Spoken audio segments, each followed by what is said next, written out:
Hi guys! Andito naman si Inday Pangs and you welcome to my new video. So ngayon po is, ang topic po natin ngayon is about po ito sa Pupu Live guys. About po ito sa pag-invite sa Pupu Live. So, may sasagutin lang po tayo dito guys. Ito po yung tanong niya. Bakit daw wala siyang natanggap sa na-invite niya? So, ang unang sagot po ay maaaring kaya hindi ka naka-receive or nakatanggap ng reward sa pag-invite kasi po maaaring naka-install na yan siya noon or naka-install na siya ng Pupu apps noon pa. Hindi ka na yan makatanggap guys pag na-invite nyo po ay nakapag-install na. Yes.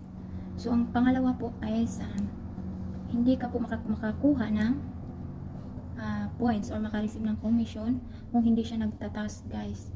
Halimbawa, first day niya sa Pupu, kailangan niya mag-live. Kung ilang oras yung nakalagay dun sa reward, sa task niya, ilang oras yung kailangan niyang tapusin, gagawin po niya yun bago po kayo makatanggap. Kailangan mo siyang pa-live or pa-tasking. Mag-tasking siya guys. Yes, hindi ka po direct makareceive niyan. Halimbawa, first day niya, kailangan niya mag-live. Halimbawa, nakalagay doon 2 hours live, daily live. Kasi sa daily live kasi po yung mag-base sa commission mo.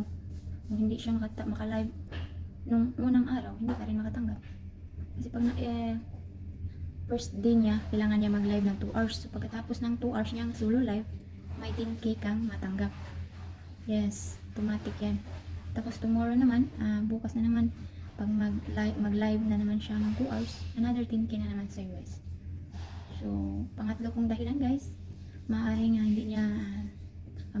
may nilabag siya sa mga pinagbabawal ni Pupu. Kaya hindi ka naka-receive ng reward.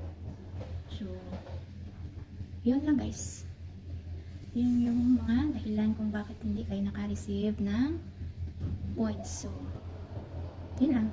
Thank you for watching, and please pahingi naman dyan ng isang subscribe, and don't forget to click the notification bell and like and share. Thank you, bye!